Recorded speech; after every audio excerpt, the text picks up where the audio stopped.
Olá pessoal! Nesse vídeo irei ensinar como é feito o dimensionamento dos condutores verticais de águas pluviais, também chamados de tubos de queda. Para isso, será utilizado um modelo de cálculo, baseado nos conceitos de taxa de ocupação e velocidade terminal. Antes de mais nada, precisamos entender como ocorre o escoamento da água da chuva no interior do condutor vertical. Veja na ilustração que o escoamento ocorre rente às paredes do condutor, formando um anel d'água com uma coluna de ar no centro. Quanto maior for o volume d'água entrando no condutor, mais espesso se torna o anel, e mais estreita se torna a coluna de ar. Dito isso, a taxa de ocupação é definida, como sendo a razão entre a área do anel d'água e a área da seção transversal interna do condutor vertical. Para evitar o surgimento de ruídos, turbulências e flutuações de pressões, é recomendado que a taxa de ocupação seja inferior a 33,33%. Alguns autores e normas internacionais recomendam que essa taxa seja em torno de 25%. Devido ao atrito da água com as paredes do condutor, a velocidade de escoamento não cresce indefinidamente. Ela cresce até atingir um valor limite, chamado de velocidade terminal. Essa velocidade pode ser calculada, dividindo o raio hidráulico elevado a 2/3, pelo coeficiente de rugosidade do material de que é feito o condutor. Esse coeficiente pode ser obtido, na tabela 2 da NBR 10.844 de 1989, ou em livros de hidráulica. Alguns autores também se referem a ele, como o coeficiente de Manning.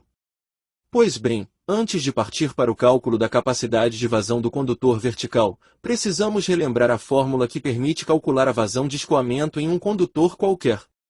Portanto, suponha que tenhamos um condutor com seção transversal de área A, por onde escoa determinado líquido. Após o intervalo de tempo ΔT, esse líquido terá percorrido a distância ΔD, indicada na ilustração. Dessa forma, o volume de líquido que atravessa a seção nesse intervalo de tempo é igual ao produto de AA por ΔD.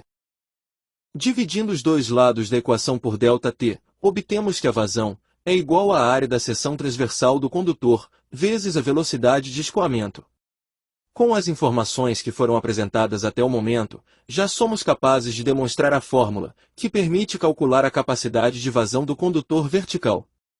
Substituindo a expressão da velocidade terminal na fórmula de vazão que acabamos de demonstrar, obtemos que a capacidade de vazão do condutor vertical é igual à área do anel d'água, vezes o raio hidráulico elevado a 2/3, dividido pelo coeficiente de rugosidade. Sabemos que, por definição, o raio hidráulico é igual à razão entre a área molhada e o perímetro molhado. Logo, a fórmula da capacidade de vazão pode ser reescrita da maneira que está aparecendo em sua tela. Sabemos também que a taxa de ocupação é igual à razão entre a área do anel d'água e a área interna total do condutor, o que nos permite desenvolver ainda mais a fórmula. Como o nosso condutor possui seção transversal circular, sua área e perímetro podem ser calculados com as fórmulas a seguir. Fazendo as substituições e simplificações necessárias, obtemos a fórmula que está aparecendo em sua tela, onde o diâmetro interno é inserido em metros, o que retorna uma capacidade de vazão em metros cúbicos por segundo. Por conveniência, podemos ajustar essa fórmula para que a capacidade de vazão seja dada em litros por minuto, e o diâmetro interno seja inserido em milímetros.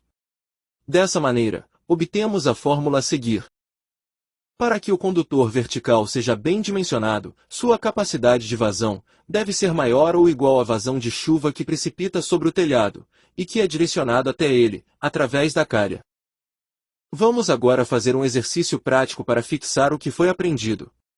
Dimensione um condutor vertical, que seja capaz de drenar a vazão de chuva que precipita sobre um telhado com as seguintes dimensões: 5 metros de largura, 15 metros de comprimento e 1,5 metros de altura. Considere que a intensidade pluviométrica da região, onde se encontra o telhado, é de 200 mm por hora, e que por imposição da arquitetura, a calha deve conter apenas um condutor vertical.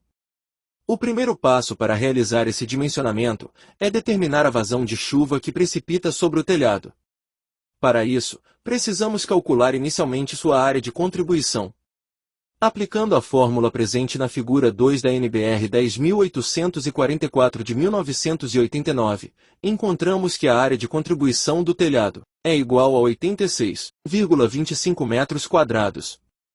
Inserindo a intensidade pluviométrica e a área de contribuição na fórmula do item 5.3.1 da NBR 10.844 de 1989, encontramos que a vazão de chuva que precipita sobre o telhado é de 287,5 litros por minuto. Precisamos agora calcular a capacidade de vazão do condutor vertical. Para isso, irei considerar que ele será feito de tubo de PVC com diâmetro interno de 100 mm e terá uma taxa de ocupação de 25%. De acordo com a tabela 2 da NBR 10.844 de 1989, o coeficiente de rugosidade do plástico é de 0,011. Inserindo esses dados na fórmula que demonstramos nesse vídeo, encontramos que a capacidade de vazão do condutor vertical com essas características é igual a 363,37 litros por minuto. Como a capacidade de vazão do condutor vertical é superior à vazão de chuva que precipita sobre o telhado, ele é capaz de drenar todo o volume de chuva sem problemas. Agora irei mostrar para vocês como a fórmula para o cálculo da velocidade terminal, que foi apresentada no início desse vídeo, pode ser obtida a partir da fórmula de Manning. A fórmula de Manning é essa que está aparecendo nesse momento em sua tela. Sabemos que a vazão de escoamento também é dada pelo produto da área da seção transversal do condutor, vezes a velocidade de escoamento. Além disso, a inclinação de um condutor na vertical é igual a 100%, ou seja, igual a 1.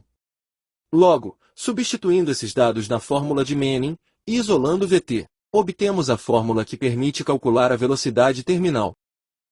Então chegamos ao final do vídeo. Espero que tenham aprendido como é feito o dimensionamento de um condutor vertical.